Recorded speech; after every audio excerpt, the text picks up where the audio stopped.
아이를 키우면서 우리가 다양한 일들을 성장 과정을 거치게 되는데요.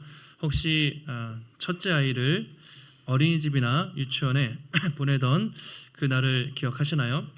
애들마다 다르겠지만 처음에 애들이 부모와 떨어져서 어린이집, 유치원 같은 데 가려고 할 때 막 떼를 쓰면서 엄마 안 가! 막 하겠다고 그렇게 하는 경우가 있습니다. 뭐 잘 헤어지는 아이도 있고, 저희 같은 경우는 떨어지기 싫어해서 막 유치원 어린이집 안 가겠다고 했던 그런 기억이 있습니다. 근데 부모님은 그래도 가가지고 애들을 어르고 달래서 유치원에 보냅니다. 왜냐하면 나이가 되면 집에 있는 것보다 사회생활을 해야 되죠. 그래서 선생님도 만나고 친구도 만나면서 교제하는 것이 아이의 성장 과정에 필요하다는 것을 알기 때문이죠. 그래서 막 안 가려고 하는 아이를 설득하면서 어린이집 앞에서, 유치원 앞에서 엄마가 헤어지는 거 아니야. 그러니까 이따가 오후 3시쯤에 4시쯤에 데리러 올게. 그러니까 선생님 말씀 잘 듣고 잘 있어. 갔다 오면 맛있는 거 사줄게. 막 이렇게 설득하고 해가지고 애들을 이렇게 보내게 됩니다.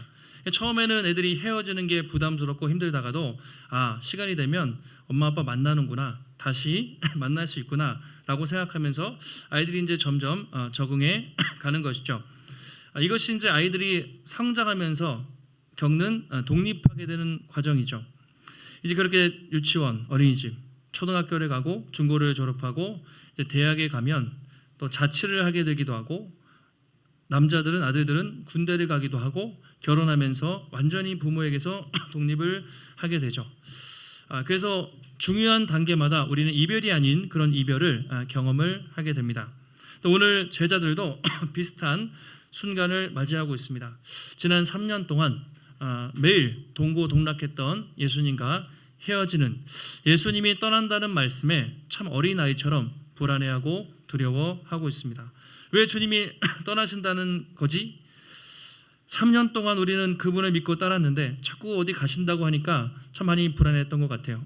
그래서 주님이 제자들에게 지난주에 말씀하신 것처럼 너희는 마음에 근심하지 말라. 하나님을 믿으니 또한 나를 믿으라. 이렇게 말씀을 하셨습니다. 그리고 오늘은 더 큰 약속을 주세요. 근심하지 마, 걱정하지 마, 이 정도가 아니라 내가 너희에게 훨씬 더 큰 선물을 보낼 것인데 그분이 성령님이시고, 그 성령이 너희를 고아처럼 내버려 두지 않고 영원히 너희와 함께 하실 것이라는 그 놀라운 약속의 말씀을 하고 계십니다. 우리도 신앙생활하면서 비슷한 경험을 할 때가 있습니다. 사람들이 이렇게 많지만 혼자인 것 같은, 광야에 있는 것 같은 외롭고 쓸쓸함을 느낄 때가 있죠. 또 이유 없이 알 수 없이 불안과 두려움이 우리 마음에 찾아올 때도 있고, 또 하나님이 되게 멀게, 머리로는 알겠는데 많이 식었어요. 하나님이 멀게 느껴질 때도 있고, 다른 사람은 신앙생활 참 잘하는 것 같은데 나는 왜 그러지? 그런 자괴감에 빠질 때도 있습니다.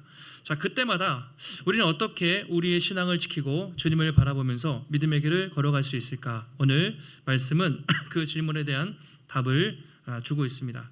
자, 예수님이 첫 번째 약속하신 것은 성령님이세요. 성령을 보내주시겠다라고 말씀을 하십니다.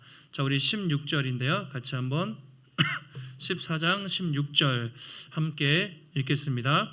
내가 아버지께 구하겠으니 그가 또 다른 보혜사를 너희에게 주사 영원토록 너희와 함께 있게 하리니. 아멘. 내가 누구죠? 성자 예수님. 아버지는요? 성부 하나님. 또 다른 보혜사를 너희에게 주겠다. 자, 보혜사. 요한복음에만 나오는 특이한 단어죠. 이 단어 어떻게 알고 계세요? 보혜사. 한문으로 되어 있는데 우리한테는 이제 어감이 잘 안 오는데, 보호하다, 보존하다, 은혜를 주신다, 스승사자입니다. 가르치고 또 이끌어간다. 그래서 보혜사라는 말은 우리를 보호하시고 또 우리에게 은혜를 베푸시고 또 우리를 이끌어 가신다라는 뜻인데요. 이게 이제 파라클레토스라고 해요. 옆에서 돕다, 이제 그런 뜻이에요. 화면에 나온 것처럼 영어에서는 보혜사를 되게 다양하게 번역을 했어요. 그러니까 다양한 의미가 있는 것인데, 헬퍼라고, 돕는 자 이렇게 번역도 하고, 컴포터, 위로자라고 표현도 하고, 카운셀러, 상담자라고 말하고, 어드보케이트, 변호사 이렇게 다양하게 번역을 합니다. 그만큼 이 성령님이라는 분을 우리가 한마디로 정의하기는 어렵지만 우리 옆에서 보호하시고 도우시고 상담하시고 함께 하시는 분이라고 성경이 그렇게 소개하고 있어요. 그러니까 예수님이 이렇게 말하는 거예요. 너희 걱정 근심하지 마. 내가 떠나가도 보혜사가 오실 것인데 그분은 너희를 옆에서 도울 것이고 너희를 상담할 것이고 너희를 변호할 것이고 너희를 위로할 것이야. 그분이 오실 거야 라고 주님이 말씀을 하십니다. 근데 또 다른 보혜사 이렇게 얘기했죠. 두 번째 보혜사라는 뜻이잖아요. 그럼 첫 번째 보혜사는 누구시죠? 예수님이죠. 예수님이 첫 번째 보혜사로 그들과 함께 계셨다면 이제 그분이 가시고 두 번째 보혜사 성령님이 오실 것을 말씀을 하고 계세요. 그리고 그분이 영원히 너희와 함께 할 것이다 라고 약속을 합니다. 그러니까 두려워하지 말라. 성령이 보혜사가 너희에게 와서 영원히 함께 하실 것이야. 자, 그럼 그분은 어떤 분이신가? 17절에 이렇게 말하고 있습니다. 그는 뭐죠? 진리의 영이라. 진리의 영. 이게 중요하죠. 진리의 영은 성령님이 어떤 분이신지 이렇게 표현하는 대표적인 그분은 거룩한 영 또는 진리의 영, 성령을 우리가 그렇게 표현을 합니다. 예수님은 앞서 뭐라고 하셨죠? 그분은 길이요 진리요 생명. 성령님은요 진리의 영이다. 성령님은 진리 자체가 되시고 우리를 진리로 또는 예수님께로 이끌어가는 그런 영이다 라는 의미에서 성령님을 진리의 영이라고 표현을 했습니다. 또 진리라는 표현은요 비진리, 거짓과 반대되잖아요. 그러니까 세상에는 두 가지 영이 있어요. 진리의 영과 거짓의 영이 있습니다. 진리의 영과 거짓의 영이 있는데 진리의 영은 성령님이죠. 우리를 예수님께 인도하고 구원으로 이끌어가는 영이에요. 진리의 영. 근데 세상에는 그와 다른 영이 있어요. 거짓의 영, 미혹의 영이 있습니다. 사탄이 지배하는 세상이죠. 그래서 예수님께 멀어지게 하고 구원으로부터 멀어지게 하는 이단들과 온갖 잘못된 생각과 사상들. 그래서 세상에는 진리의 영과 거짓의 영이 있죠. 근데 그 영이 너희와 함께 하실 것이다. 근데 세상은 모를 거야. 그 영이 올 것인데 세상은 죽었다 깨어나도 그 영을 보지도 못하고 받지도 못해. 그러나 성령님 그 영이 너희에게 오셔서 너희와 함께 하실 것이고 너희 안에 거하실 것이야. 이렇게 주님이 말씀을 하세요. 세상은 알지도 못하고 보지도 못하고 깨닫지도 못하지만 너희는 그 영을 보게 될 것이고 알게 될 것이고 너희 안에 거하실 것이다 라고 주님이 약속을 하십니다. 지금도 마찬가지죠. 믿지 않는 사람들과 믿는 사람의 가장 큰 차이, 성령을 아는가 성령을 모르는가, 성령을 받았는가 성령을 받지 못했는가. 세상에는 단 두 가지 부류로 설명할 수 있어요. 성령 받은 사람, 성령을 받지 못한 사람, 성령이 함께 하시는 사람, 성령이 함께 하지 않는 사람. 우리는 어떻게 고백합니까? 예수 그리스도를 믿을 때 우리 안에 성령이 내주하신다, 거하신다라고 믿습니다. 그래서 우리는 성령의 사람이라고 할 수가 있죠. 자, 다음으로 그 성령님을 통해서 어떻게 하시냐? 너희들을 고아와 같이 버려두지 않을 것이라고 약속하세요. 그 말씀이 18절에 나와 있습니다. 같이 한번 18절 읽겠습니다. 내가 너희를 고아와 같이 버려두지 아니하고 너희에게로 오리라. 이것도 중요한 말씀이죠. 너무 실망하고 불안하고 두려워해요. 근데 뭐라고요? 고아와 같이 버려두지 않고 다시 올 것이야 라고 그런 말씀을 하십니다. 제자들은 아마 그런 생각이 있었던 것 같아요. 3년 동안 우리 거 다 바쳐가지고 포기하고 이분을 따라다녔는데 이분이 갑자기 사라진대요. 너희는 나를 따라올 수 없어. 너희가 나를 다 배신할 거야. 어떤 느낌이었겠습니까? 이분이 우리를 버리셨나? 우리 이제 고아처럼 나쁜 말로 팽당했다. 이분이 그냥 우리를 버리고 우리는 고아처럼 아무것도 할 수 없는 그런 상황이 아닌가. 라는 두려움이 생겼던 것 같아요. 버림받은 것 같은 느낌.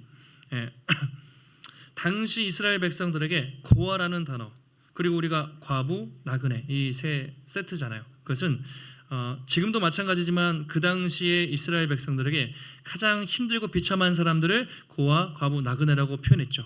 그래서 구약 성경을 보면 수많은 구절들 중에서 하나님은 고아와 과부와 나그네의 하나님, 그게 무슨 의미죠? 약자들을 돌보시는 하나님, 공평하신 하나님 할 때 고아라는 말을 많이 쓰고 있습니다.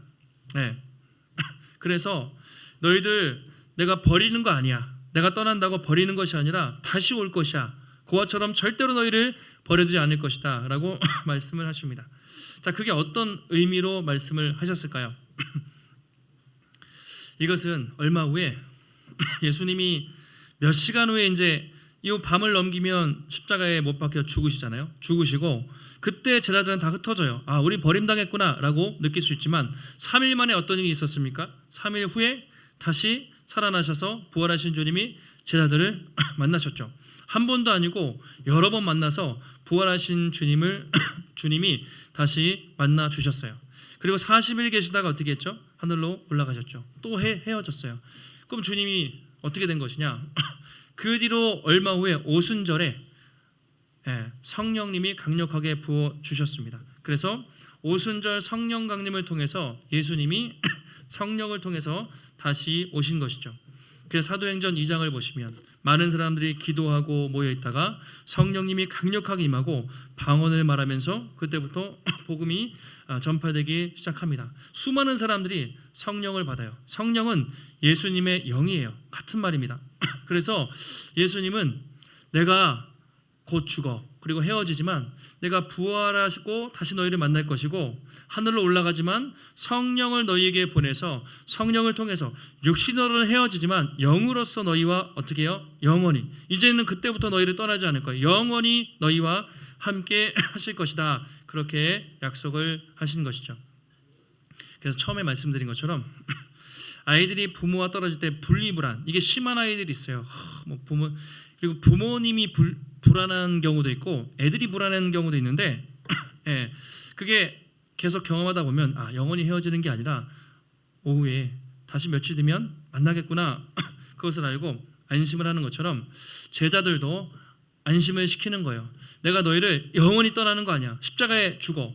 그건 아직 모르겠죠. 어쨌든 버림받은 것 같겠지만 3일 후에 부활해서 만날 것이고 내가 하늘로 올라가겠지만 더 큰 성령을 통해서 더 강력하게 놀랍게 너희를 만나주실 것이야. 절대로 고아처럼 내버려두지 않을 것이다. 그러니까 불안해하지 말라고 주님이 말씀을 하십니다. 자, 그러면 질문은 왜 예수님이 이 전날 밤에 이 성령님에 대해서 이렇게 많이 얘기하실까요? 다음 주에도 성령님 이야기고 계속 설교 중에 계속 나오는 게 성령이 보혜사 성령 그런 얘기를 많이 하십니다. 왜 예수님은 십자가 지기 전날 밤 이 성령님에 대해서 많이 말씀을 하셨을까요? 그것은 계속 말씀드린 것처럼 불안하고 두려워했기 때문에 너희는 혼자가 아니야. 성령이 함께 할 거야. 이것을 안심시켜 주기 위한 목적도 있을 것입니다. 또요.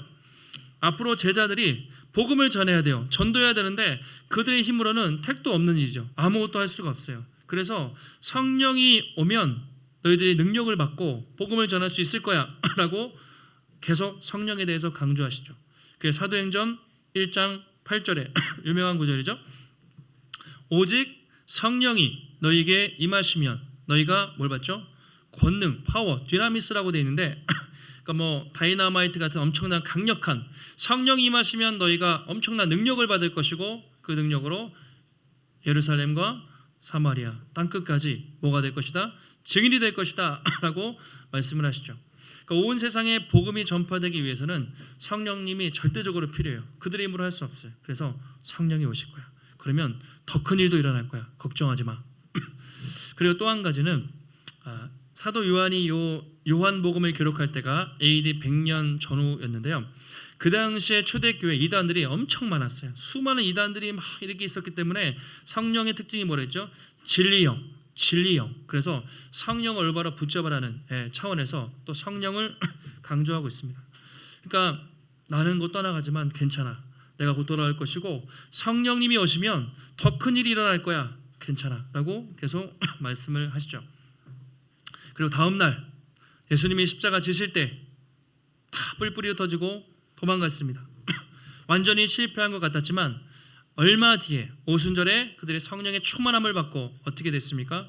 베드로가 진정한 회심을 하죠. 그래서 사도행전에 보는 것처럼 오순절 성령 받고 사람들 앞에 설교했을 때 3,000명이 회심하는 막 그런 일들이 놀라운 역사가 나타나기 시작해요. 그리고 사도 요한복음을 쓴 사도 요한이 되게 다혈질이잖아요. 울의 아들이라는 별명이 있는 사람인데 이 사람이 어떻게 바뀌죠? 사랑의 사도. 요한복음과 요한 1, 2, 3서를 보면 정말 사랑이 많은 사랑의 사도로 성품이 완전히 바뀌게 돼요. 성령을 체험하고 그리고 예수님을 핍박했던 바울도 그 핍박했던 바울도 주님을 만나고 성령을 체험하고 복음을 전하게 되죠. 그래서 바울을 통해서 이스라엘뿐만 아니라 튀르키예, 터키, 그리스, 로마 수많은 곳에 초대교회 교회들이 세워지게 됩니다. 그러니까 구약 시대까지는요 이렇지 않았어요.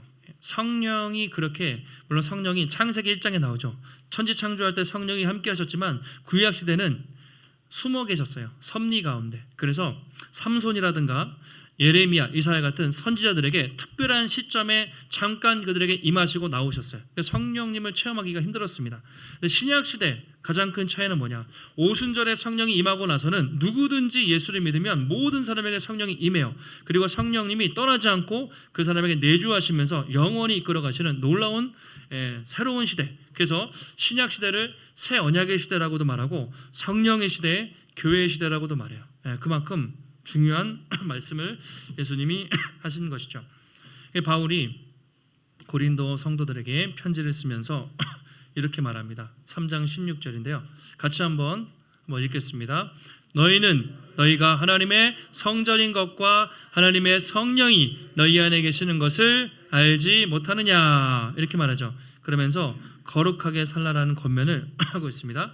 너희가 뭐죠? 하나님의 성전인 것과 이게 너무 중요한 표현입니다. 쉽게 넘어가시면 안 돼요. 하나님의 성전. 구약 시대까지는 성전이 어땠습니까? 온 이스라엘에 하나가 있었죠. 어디요? 예루살렘에. 그리고 그 성전에 보면 뭐가 있습니까? 성소가 있죠. 그 안에 뭐가 있습니까? 지성소가 있습니다. 지성소는 어떻게 들어갈 수 있습니까? 1년에 한 번 대제사장이 두렵고 떨리는 마음으로 들어가서 하나님을 만날 수 있는. 그러니까 보통 일반 백성들은 하나님 근처로 가지도 못하고 이름도 못 부르고 하나님을 만날 수 없었어요. 성전은 하나님은 너무 무섭고 두려운 존재였습니다. 그런데 신약 시대 어떻게 됐다고요? 너희가 하나님의 성전인 것과 그 말은 하나님의 지성소가 됐다는 거예요. 여러분 한 사람 한 사람이 이곳에 하나님의 지성소가 임했고 하나님의 성령이 너희 안에 거하시는 것을 알지 못하느냐 이런 말입니다. 너무나 중요한 말이죠. 이건 추상적인 교리가 아니라 실제로 여러분 한 사람 한 사람이 움직이는 하나님의 성전이고 여러분 안에 성령이 계시다는 것이죠. 여러분 이 말씀을 여러분 믿으십니까? 네. 항상 성령님에 대해 물어보면 우리 장로교는 좀 믿음이 약한 것 같아요. 순복음교회 가면 막 방언하고 막 은사를 하니까 막 성령의 역사가 나타나는 것 같은데 우리 장로교인들은 이렇게 차분하고 경건하고 성령님보다는 말씀. 그런데 여러분 성경에서 성령님이 역사하면 정말 강력한 그리고 우리가 경험할 수 없는 놀라운 일들이 나타나고 그것을 체험하고 살아야 한다고 말해요. 그러니까 우리는 성령님이 계시다는 것은 머리로 알고 믿는 것 같은데 막상 우리의 삶 속에 성령님을 체험하고 성령의 능력을 경험하고 성령의 은사를 체험하지 못할 때가 좀 많이 있는 것 같아요. 근데 오늘 성경을 보면 성경은 교리가 아닙니다. 그리고 가르침이 아니에요. 성령님은 어떤 뜨거운 느낌이나 에너지 그것이 아니라 지금도 우리 안에 여러분 안에 살아계시는 인격적인 하나님이세요. 그리고 그분이 우리 안에 여러분 각 사람 마음 안에 임재하고 계시다라고 말하고 있습니다. 그러니까 지금도 성령님은 우리 안에 내주하셔서 우리를 거룩하게 하시고 말씀을 깨닫게 하세요. 지금 이 순간에도 말씀을 깨닫게 하시고 여러분이 세상 살아가면서 약해질 때 죄와 싸워 이기게 하시고 외로울 때 성령님이 함께 하시고 복음 전할 때 성령님이 역사하심으로 이 모든 것이 성령을 통해서 성령이 아니고서는 우리는 아무것도 신앙생활을 할 수가 없는 것이죠. 여러분은 그 성령님이 여러분 안에 계신 것을 확실히 깨닫고 느끼고 체험하고 계십니까? 날마다 그 성령님과 동행하고 계십니까? 그리고 그 성령님의 말씀에 민감하게 깨어서 매일매일 여러분에게 마음속에 찾아오시는 그 성령님의 음성에 귀를 기울이고 계십니까? 성령 없이는 신앙생활 못한다고 보시면 돼요. 거의 불신자에 가까워요. 왜냐하면 수많은 공격과 또 우리가 죄가 많기 때문에 성령의 도우심이 없이는 거룩해질 수 없어요. 순종할 수 없고 죄에 매일 넘어질 수밖에 없고 더군다나 복음을 전할 수가 없어요. 우리가 어떻게 무슨 말로 무슨 용기로 무슨 말발로 전도를 해요? 절대로 성령님이 없이는 아무것도 할 수 없죠. 예를 들면 이런 예를 하나 들어보겠습니다. 성령님 없이 신앙생활하는 건 자동차가 있는 거예요. 좋은 럭셔리한 좋은 자동차인데 성령님 없이 신앙생활하는 것은 운전대를 붙잡고 내가 자동차를 내 힘으로 밀면서 가요. 낑낑거리면서. 차가 뭐 평지면 움직일까 말까 하겠지만 얼마나 안 나가겠어요? 아무리 좋은 차도 시동을 켜고 엔진이 돌아가지 않으면 뭐 차가 있는 것이 의미가 없죠. 성령과 함께 한다는 건 우리의 삶에 자동차로 비하면 엔진을 시동을 켜고 엔진을 켜는 것이죠. 엔진으로 가면 얼마나 강력하게 추진력이 있습니까? 성령님과 동행한다는 건 그거죠. 내 힘으로 가는 것이 아니라 내 안에 성령님이 엔진을 돌리시고 터보 엔진을 다는 거예요. 그래서 내 힘으로 가는 것이 아니라 성령의 힘 주심으로 성령의 능력 주심으로 강력하게 나갈 수가 있는 것이죠. 혹시라도 우리가 살아가면서 성령님에 대한 확신이 약해요. 내 안에 계신가? 안 계신가? 계시더라도 성령님의 강력한 능력을 체험하지 못하고 우리가 살아가고 있다면 오늘 주님이 말씀하셨잖아요. 보혜사 성령님이 함께 하실 것이고 그 우리를 도우시고 또 상담도 해주시고 위로해 주시는 강력한 영이다. 오늘 말씀을 통해서 그 성령의 은혜를 더 사모하시고 또 날마다 성령의 능력을 더 충만히 경험하며 살아가시는 우리 성도님들이 되시기를 주님의 이름으로 축복합니다. 그리고 예수님이 이제 한 가지 더 말씀하시는데 순종에 대해서 말씀하십니다. 계명. 우리가 싫어하는 단어 중에 순종하라, 계명을 지켜라. 이건 복음과 맞지 않는 것 같은데 그런 생각을 할 수가 있는데요. 결론적으로 말씀드리면 우리 기독교는 입술로만 주여 주여 주여 주여 하는 종교인가요? 아니면 순종하고 실천하는 행하는 종교인가요? 여러분 잘 아실 거예요. 예수님이 15절에 이렇게 말씀을 하십니다. 같이 한번 읽겠습니다. 너희가 나를 사랑하면 나의 계명을 지키리라. 아멘. 너희가 나를 사랑하면 뭐라고요? 내 계명 순종할 것이다 라고 말씀을 합니다. 앞에서는 새 계명을 너희에게 주노니 뭐였죠? 서로 사랑해, 서로 사랑할 것을 말씀하셨죠. 그래서 성경의 모든 내용을 딱 두 단어로 요약하면 뭐죠? 수직적으로 하나님 사랑, 수평적으로 이웃 사랑. 하나님 사랑, 이웃 사랑 잘 아시죠? 이웃 사랑은 어떻습니까? 우리가 잘 알잖아요. 사람이 보이니까 뭐 그 사람 잘해주고 챙겨주고 이웃 사랑. 근데 보이지 않는 하나님을 사랑한다는 건 뭘까요? 되게 추상적이고 뜬구름 잡는 것 같은데 예수님은 분명히 말씀하세요. 나를 사랑한다는 건 내 계명에 순종하는 것이야. 내 말씀을 듣는 것이야. 이렇게 하나님 사랑합니다. 그런데 내 뜻대로 내가 하고 싶은 대로 살게요. 하나님 사랑하지 않는 것이죠. 네가 정말 나를 사랑하면 기쁨으로 나에게 순종할 것이다. 그게 사랑의 표현인 것이죠. 그래서 많은 분들이 예수를 믿을 때 우리 믿음으로 구원받았다고 말하니까 행위, 순종이 별로 중요하지 않은 것처럼 우리가 잘못 생각하는 경향이 있습니다. 그런데 오늘 예수님은 너희가 나를 사랑하면 반드시 나의 계명을 지키고 순종하게 될 것이라고 말씀하십니다. 결국 예수님에 대한 사랑은요, 말이 중요한 게 아니에요. 사랑합니다, 사랑합니다, 사랑합니다가 아니라 뭐죠? 행함과 순종으로 증명되어야 하는 것이죠.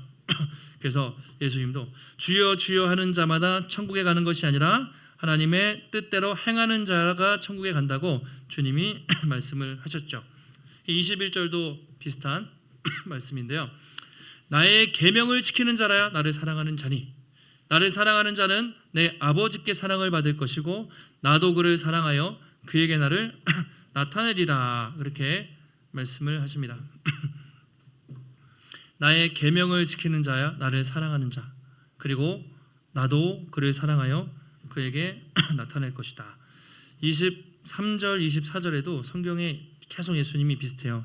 사람이 나를 사랑하면 내 말을 지킬 거야. 24절에도 나를 사랑하지 않는 사람은 내 말을 지키지 않아. 이렇게 말씀을 하십니다. 그만큼 말씀에 순종하는 것이 중요하다는 것이죠. 그러면 우리는 이런 질문을 하게 됩니다. 아니 우리가 예수를 믿음으로 구원받는데 우리는 믿음으로 너무 강조해요. 중요합니다. 그러면 행함과 순종은 어떤 의미가 있는가? 우리가 믿음으로 구원받지 행함으로 구원받는 것은 아닌데 그러면 행함과 이 순종은 어떤 의미가 있는가? 여러분 어떻게 생각하십니까? 만약에 이런 사람이 있어요. 어떤 사람이 나는 열심히 말씀을 지키고 착하게 살고 노력해서 구원받는다. 그 사람을 우리가 율법주의자. 예수님 시대에 바리새인들이 그랬죠. 성경 말씀을 다 지키면 열심히 노력하고 또 착하게 살면 그 내 공로로 구원받는다고 그들은 잘못 생각을 했습니다. 근데 인간 중에 죄인이기 때문에 100% 말씀을 지킬 수 있는 사람이 없어요. 그래서 율법의 행위로는 누구도 구원을 받을 수가 없습니다. 그래서 우리는 어떻게 구원받았습니까? 행함이 아니라 예수 그리스도를 믿음으로 하나님의 은혜로 구원받았다고 우리 믿죠. 그러면 믿음으로 구원받았으니까 행함이 안 중요하겠네. 순종 안 해도 되겠네. 하나님은 사랑의 하나님이시니까 내가 좀 내 멋대로 살아도 되지 않을까라고 말하는 사람도 있습니다. 그렇게 생각할 수도 있죠. 그런 사람을 무율법주의자라고 말합니다. 앞에는 율법주의자, 여기서는 무율법주의자 또는 율법 폐기론자 이렇게 표현해요. 율법주의는 내가 착하게 살고 열심히 노력해서 구원받는다. 이거 불가능한 일이죠. 무율법주의자는 예수님을 믿기만 하면 되니까 순종할 필요 없어. 그냥 내 멋대로 살아도 돼. 무율법주의자. 여기가 가까운 게 구원파 이단이 바로 이렇게 주장을 합니다. 결국에는 둘 다 복음이 아닌 거예요. 둘 다 잘못된 거예요. 행위로 의롭다 하심을 받으라는 것이나 하나님 사랑의 하나님이니까 내 멋대로 살아도 돼라고 그렇게 하는 둘 다 이거는 은혜를 값싸게 여기는 것이거든요. 둘 다 잘못된 것이에요. 그러면 복음은 뭐냐? 우리는 뭐냐? 우리는 이렇게 말합니다. 예수님을 믿음으로 구원받지만 이건 너무나 확신하지만 구원받은 사람은 뭐죠? 반드시 삶 속에 순종과 변화의 열매가 반드시 나타날 수밖에 없다. 이게 우리가 믿는 복음이죠.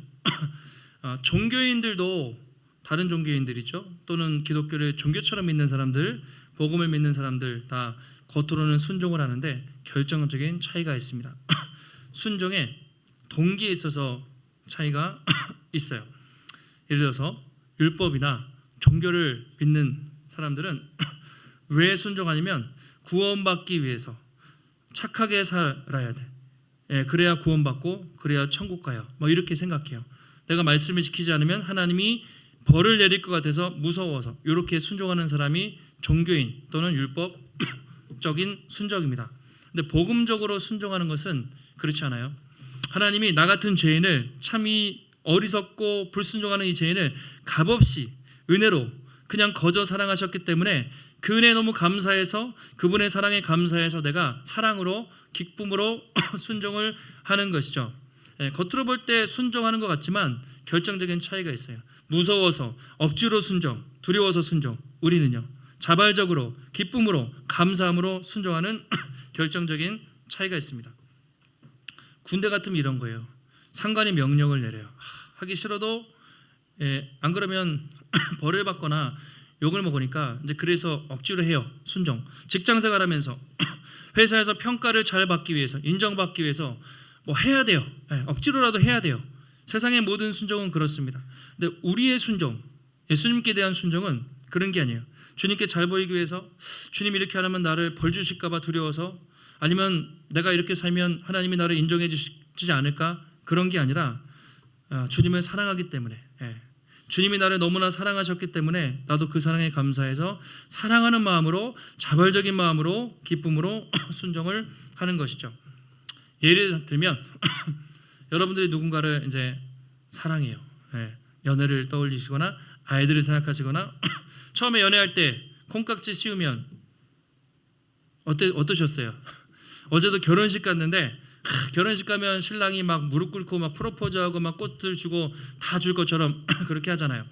처음에 연애하고 데이트하고 좋을 때는 맛집도 가고 데이트도 하고 영화도 보고 돈을 막 쓰는 게 아깝지 않잖아요. 카드도 긁고 막 돈 쓰는 게 아깝지 않아요. 근데 시간이 지나면서 사랑이 좀 식어요. 결혼한 지 1년, 10년, 20년, 30년 물론 그래도 뜨거울 수도 있지만 사랑이 식으면 이제 돈 쓰는 것도 아깝고 지갑도 잘 안 열리고 같이 보내는 게 별로 의미가 없는 것 같아요. 그러니까 사랑에 따라 사랑이 있으면 우리는 모든 것을 할 수 있는데 사랑이 없으면 안 돼요. 예를 들면 우리 어른들 손주들을 볼 때 그냥 막 하트가 뿅뿅 나오고 사랑스럽고 이쁘잖아요. 그러니까 저절로 막 지갑이 열리고 맛있는 거 사주고 막 애들한테 해요. 그 복음 축제 때 강사 목사님이 김태건 목사님이 첫째 손주였나요? 얘가 자기를 종처럼 막 부려 먹어요. 할아버지 물 가져와, 이거 갖고 와, 저거 갖고 와. 근데 어떻게 해요? 사랑하니까 그냥 다 종처럼 부려 먹어도 그렇게 움직이게 되는 거죠. 다 맞춰줘요. 다 할 수 있어요. 이게 사랑의 힘이죠. 하나님을 사랑하는 것도 마찬가지죠. 하나님 무서워서, 하나님 나를 혼낼까 봐 그렇게 억지로 순종하는 것이 아니라 하나님을 우리가 참 사랑하기 때문에 기쁨으로 순종해요. 요한복음에 나왔던 마리아처럼 300데나리온 자기 전 재산을 한 번에 깨가지고 드릴 정도로 정말 주님을 사랑하는 사람은 자기 시간을 드리는 거, 자기 물질을 드리는 거, 자기의 건강과 재능을 드리는 것이 아깝지 않아요. 우리는 사랑하는 사람을 위해서 헌신할 때 희생이라고 말하지 않습니다. 기쁨이에요. 아시겠지만 자녀 사랑할 때 사랑하는 사람을 위해서 하면 우린 보람을 느끼지 희생이라고 말하지 않습니다. 그만큼 주님을 사랑하면 기쁨으로 순종하게 된다는 것이죠. 바울이 이렇게 복음을 전하면서 고린도 교회에 쓴 편지 중에 이런 표현이 있습니다. 예수님의 사랑이 나를 강권하십니다. 이렇게 돼 있어요. 예수님의 사랑이 나를 강권하시는도다. 이게 무슨 말이냐면 예수님의 사랑이 나를 휘어잡습니다. 이런 표현인데 바울하면은 되게 열정적이고 막 그냥 의지가 강철 같고 그래서 막 열심히 복음 전한 것 같지만 바울이 그래서 사도행전에서 복음 전한 게 아니라 매일 눈을 뜨면 하나님의 사랑이 너무 감격해서 올라와요. 그분의 사랑이 나를 강권해요. 나를 휘어잡아요. 나를 이끌어가서 핍박을 받아도 내일 또 가서 복음 전하고 여기서 거절당하면 여기서 복음 전하고 매일매일 그리스도의 사랑이 자기를 일평생 이끌어서 그 사랑 때문에 자기는 복음을 전했다라고 말합니다. 만약에 너 복음 안 전하면 너 지옥 갈 거야. 무서워서 하라 그랬으면 바울이 어떻게 했겠어요. 주님의 사랑 그 마음이 바울이 이끌었기 때문에 그 어려운 일도 기쁨으로 감당할 수 있었던 것이죠. 주님이 부활하신 다음에 실패했던 베드로, 예수님 부인하고 실패했던 베드로를 만나서 물어보신 것이 무엇입니까? 너 왜 도망갔어? 왜 나를 부인했어? 그것이 아니라 한 가지 물어보셨죠. 네가 나를 사랑하느냐? 네가 나를 사랑하느냐? 네가 여기 있는 사람들보다 나를 사랑하느냐? 3번이나 단 한 가지 질문. 나를 사랑하니? 조금이라도 나를 사랑하는 마음이 있니? 네, 그렇습니다. 3번째는 참 부끄럽고 창피하지만 겸손하게 내가 주님 사랑하는 줄 당신이 아십니다. 그때 주님이 뭐라고 하십니까? 그럼 됐다. 내 양을 치라. 너에게 나의 양을 맡기겠다. 그렇게 말씀을 하시죠. 그래서 예수님 오늘도 말씀하세요. 너희가 나를 사랑하면 내 계명을 지킬 것이다. 만약에 여러분 우리가 참 성경 말씀 읽고 십계명 말씀대로 사는 게 너무 버거워요. 의무감처럼 느껴져요. 힘들다면 그것은 여러분의 열심이나 의지가 부족한 것이 아니라 어쩌면 하나님을 향한 사랑이 부족하기 때문일 수도 있습니다. 하나님에 대한 사랑이 예전만 못해요. 식어졌기 때문에 그럴 수도 있어요. 우리는 주님을 사랑하면 기꺼이 순종할 수 있습니다. 그래서 오늘도 우리가 기도하실 때 하나님 내게 용기를 주시고 믿음 주시고 의지로 주님 사랑하게 해주세요 라고 기도하기보다는 순종하게 해주세요 라고 기도하기보다는 주님을 더 뜨겁게 사랑하게 해주시고 혹시 내 마음이 차갑게 식어져 있다면 첫사랑을 회복하게 해달라고 그러면 우리는 기꺼이 순종하게 되는 것이죠. 오늘도 만약에 주님이 여러분에게 물어보신다면 내가 나를 사랑하니?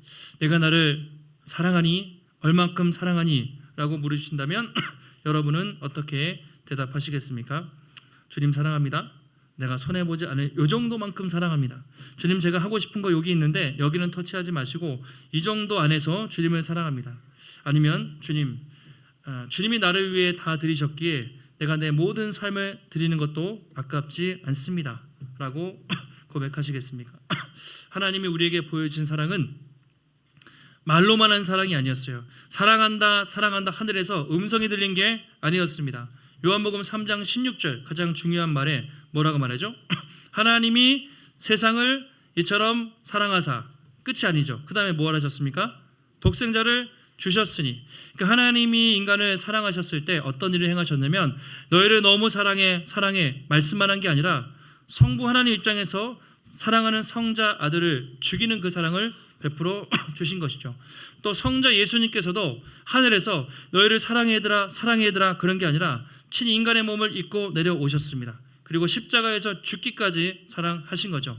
말로 사랑하신 것이 아니라 행함으로 사랑하셨고 죽기까지 사랑하셨습니다. 그리고 십자가 위에서 예수님의 그 외침이 무엇이었죠? 나의 하나님 어찌하여 나를 버리셨나이까? 엘리 엘리 라마 사박다니. 예수님은 십자가 위에서 아버지께 버림받았어요. 그와처럼 완전히 그날 버림받았습니다. 그래서 주님이 우리를 대신해서 그날 고난을 버림받으셨고 비난과 정죄를 받으셨기 때문에 주님이 이 약속을 할 수 있어요. 내가 너희를 대신해서 그와처럼 버림을 받았다. 그러니 더 이상 너희는 버림받지 않을 거야 라고 주님이 말씀을 하십니다. 그래서 우리는 그의 죽으심으로 그의 버림받으심으로 하나님의 자녀가 된 것이고 성령이 거하시는 거룩한 하나님의 성전이 된 것이죠. 이것이 하나님이 우리에게 보여주신 말로만의 사랑이 아니라 행함으로 보여주신 십자가의 사랑이었습니다. 그렇다면 이제 우리가 그 사랑에 작은 반응을 해야 되지 않겠습니까? 너희가 나를 사랑하니 그러면 내 계명을 지키리라. 내 계명에 순종하길 바란다. 오늘도 주님은 기꺼이 기쁨으로 말씀에 순종하는 삶을 살기 원합니다. 그리고 여러분을 혼자 두지 않고 고아처럼 내버려 두지 않고 여러분 옆에서 도와주실 것입니다. 지금 여러분이 순종해야 될 것이 무엇이 있습니까? 한 가지만 생각해 보세요. 이번 주 내가 주님 앞에 순종해야 될 말씀이 있다면 오늘 말씀을 기억하시고 주님을 사랑하는 마음으로 기쁨으로 주님이 나를 그렇게 사랑하셨으니 저도 기쁨으로 순종하겠습니다. 그렇게 순종하며 성령을 힘입어서 날마다 성령의 풍성한 열매를 맺으시고 성령의 은혜를 경험하시는 우리 귀한 성도님들이 되시기를 예수님의 이름으로 축원합니다.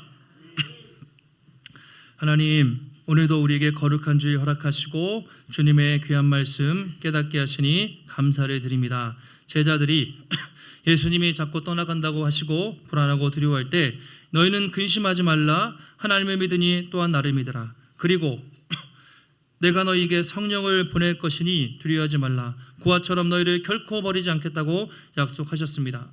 그리고 그렇게 주님은 십자가에 죽으시고 부활하셨지만 오순절에 성령을 보내심으로 지금도 우리와 영원히 함께 하시고 우리와 동행하시는 하나님이신 줄 믿습니다. 하나님, 우리가 신앙생활하면서 성령을 의지하지 않고 마치 성령이 안 계신 것처럼 혹시 살아갔다면 다시 한번 성령님이 우리 안에 함께 계시다는 것을 믿고 날마다 성령을 의지하여 성령 충만함으로 성령의 열매 맺는 삶을 살게 하여 주시옵소서. 너희가 나를 사랑하면 내 계명을 지키리라 말씀하셨습니다. 주님은 우리에게 순종을 강요하지 않습니다. 주님이 먼저 우리를 위해서 그렇게 사랑하셨기에 우리도 그분을 사랑한다면 기꺼이 기쁨으로 순종할 수 있을 것입니다. 날마다 하나님 우리에게 주님 사랑하는 마음 주시고 첫사랑을 회복하여 주시고 주님 사랑하는 만큼 기쁨으로 순종하며 열매 맺는 우리 모두가 될 수 있도록 하나님 인도하여 주시옵소서.